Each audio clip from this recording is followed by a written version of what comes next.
Olá, bem-vindo de volta.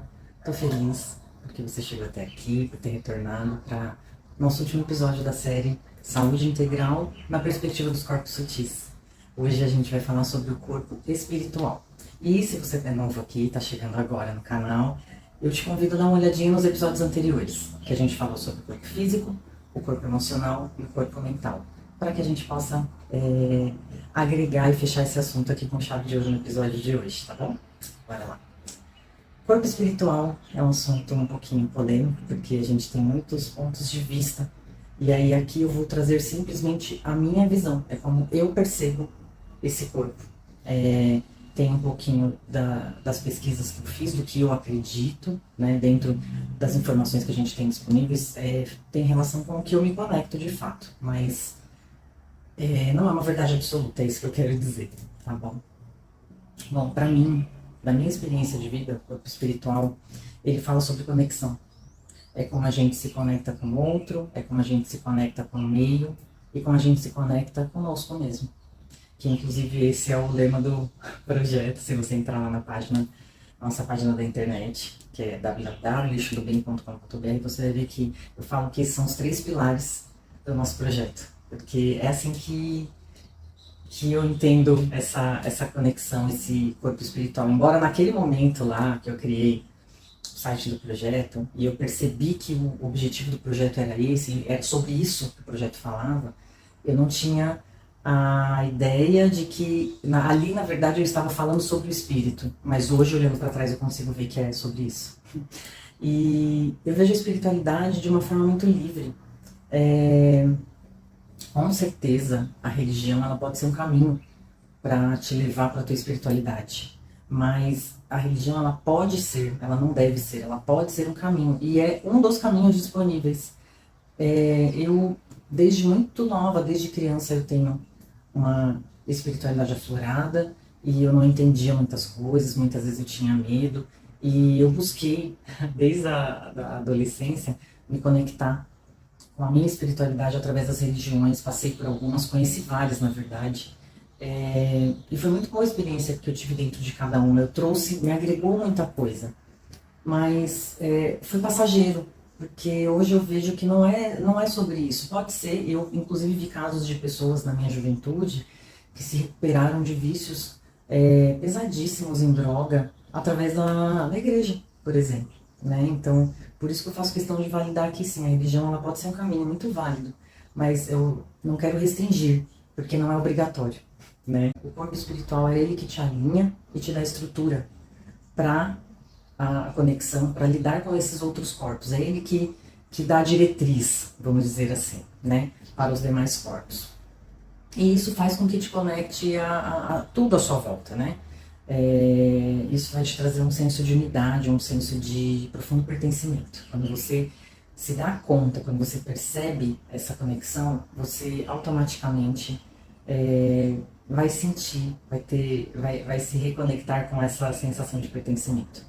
E quando eu falo reconectar aqui, não quer dizer que quando você não percebe essa conexão, você não está mais conectado. Não é isso, você só não percebe. Não existe desconectar.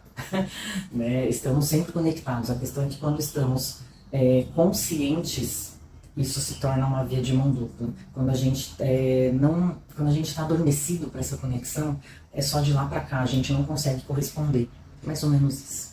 Tem um exemplo que eu acho que ajuda a gente a entender essa questão da conexão, que é no caso da mulher quando ela está gestando, né?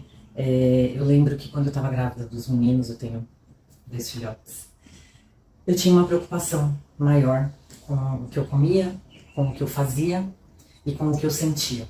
Porque eu sabia que tudo tem estudo científico aos montes aí falando sobre isso, né? Que o bebê percebe, que o bebê sente o que a mãe sente, a questão do corpo físico mesmo, dos nutrientes, que o que eu como parte vai para ele, isso nem precisa falar.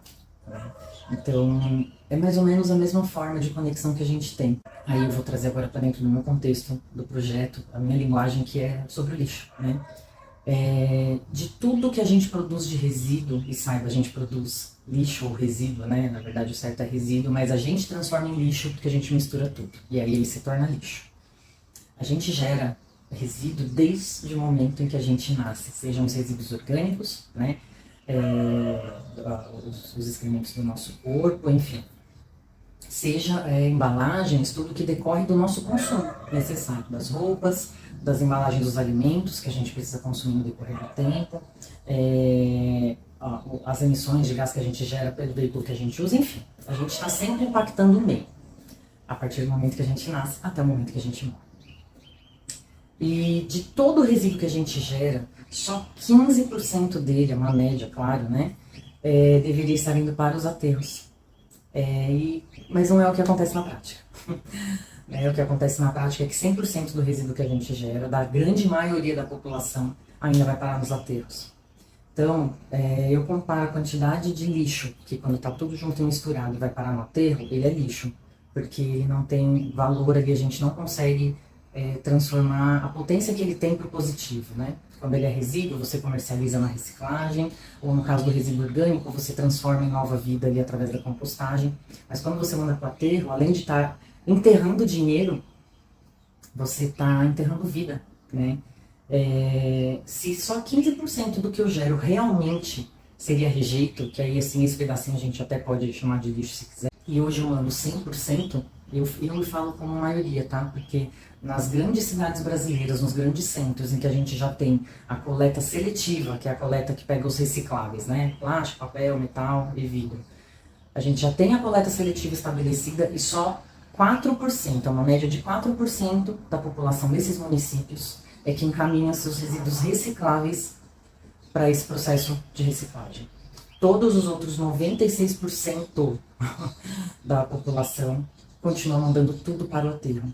Isso é um tremendo desperdício de vida, de energia, de potencialidade. E esse mesmo modelo se reflete na nossa vida, porque é mais ou menos assim, a vida é cíclica. Então a gente obrigatoriamente vai passar pelo dia e pela noite, pelo frio e pelo calor. A gente vive num planeta dual. A dualidade é a nossa característica. Mas quando a gente se comporta dessa forma, você está desperdiçando, a palavra é essa, desperdiçando energia, potencialidade e recursos físicos.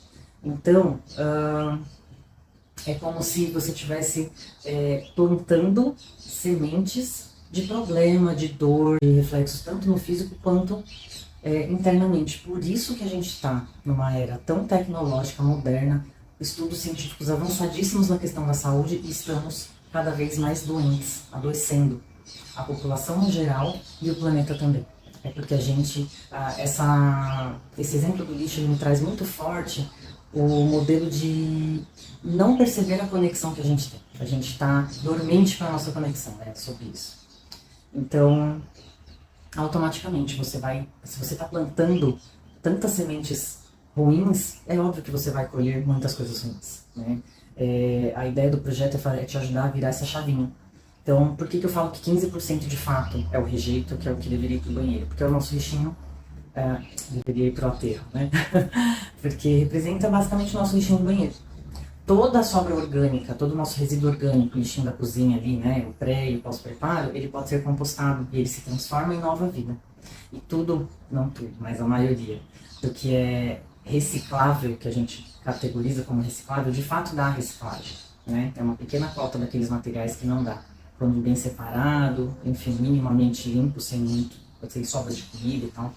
Então, a maioria do que a gente produz pode ser reaproveitado, só que a gente não consegue enxergar isso no físico. Então, automaticamente, eu tenho dificuldade de enxergar isso no meu interno, no meu interior. Entende? Então, o corpo espiritual é sobre essa conexão. É isso que a gente precisa resgatar para a gente poder ter a saúde. Então, hoje eu estou plantando sementes ruins, quando eu não cuido do meu resíduo, e a gente gera resíduo aos montes. A média aí, a estimativa de que cada pessoa gere em torno de 1 quilo de resíduo por dia. Isso é uma média, né? Ou seja, mais de 370 quilos por ano, que é o valor, a média é anual, e aí eles dividem por dia para a gente ter uma ideia. E então quer dizer que todo dia a gente joga 1 quilo de coisa fora, quando na verdade, de fato, o rejeito seria só 15% disso. Percebe como a gente tem 85% aí para explorar ainda de coisas boas? E o convite é o básico. Primeiro passo, se hoje você não separa nada, pelo menos separar o reciclável do orgânico. Porque aí você mandando o reciclável para a coleta seletiva, você já começa a desviar parte disso. O reciclável ele representa 30 e poucos % ali do resíduo que você gera. E o segundo passo é a gente se conectar com o nosso resíduo orgânico e começar a reaproveitar ele através da compostagem. A compostagem é um movimento natural do planeta. Se você observar, o planeta ele é sustentável porque ele se sustenta justamente porque ele fecha um ciclo. Ele produz a semente, a árvore, os frutos, aquilo passa, as folhas secam, ele volta para o solo e o solo, ao invés de olhar aquilo como lixo, que é o que a gente faz com o nosso resíduo, o solo usa aquilo como alimento para poder tratar o solo novamente e alimentar suas raízes e refazer o ciclo novamente. Então, gente, essa série foi sobre isso. A saúde integral é quando você se percebe parte do todo, quando você se vê conectado. O planeta ele é todo conectado, né? E a gente precisa olhar e aprender esse modelo com ele, com a natureza, é o sistema natural, né? E quanto mais a gente conseguir reproduzir, mais perto a gente estiver de reproduzir esse modelo da natureza, mais perto a gente vai estar da nossa essência e, consequentemente, mais conectado a gente vai estar. Então, é sobre isso. Eu queria só trazer um encerramento aqui. Imagina, eu vou trazer um modelinho aqui, vou colocar na tela aqui ao lado. É um resuminho. Então, os 4 corpos que a gente trabalhou aqui, o corpo físico, se eu fosse resumir ele numa palavra, eu resumiria ele em ação. O físico, ele está relacionado com ação. É isso, é o fazer, né? Propriamente dito. O corpo emocional é o corpo da vibração. O corpo, não tem aquele ditado, né, que fala, ela vibrou de emoção. É isso, porque as emoções são vibrações. É o corpo que vibra. O mental, para a gente reduzir em uma palavra, seria informação. Então, o mental é toda a informação, o sistema de crenças, ideias que você tem que compõem o seu corpo mental. E o corpo espiritual, para fechar, né, esse quarteto, que na verdade são 7 corpos, mas eu quis reduzir aqui o espiritual, porque eu queria trazer mais o foco da espiritualidade livre, né? O corpo espiritual, para resumir, em uma palavra, seria conexão. Então, eu espero sinceramente que vocês tenham gostado, que eu possa ter trazido informações que tenham agregado na vida de vocês de alguma forma. Eu recebi orientação para fazer essa série e foi algo assim urgente. Eu não tive o tempo que eu gostaria de ter tido para preparar tudo, mas fiz o melhor que eu pude com as ferramentas que eu tinha disponível. E eu espero sinceramente que isso tenha trazido algum reflexo positivo na vida de vocês. Vocês tenham saído dessa série melhor do que vocês entraram, tá bom? Fiquem com Deus, espero vocês na próxima. E se você gostou, fez sentido pra você, segue o canal, compartilha com quem você acha que vai agregar esse conteúdo, tá bom? Beijo, fiquem com Deus.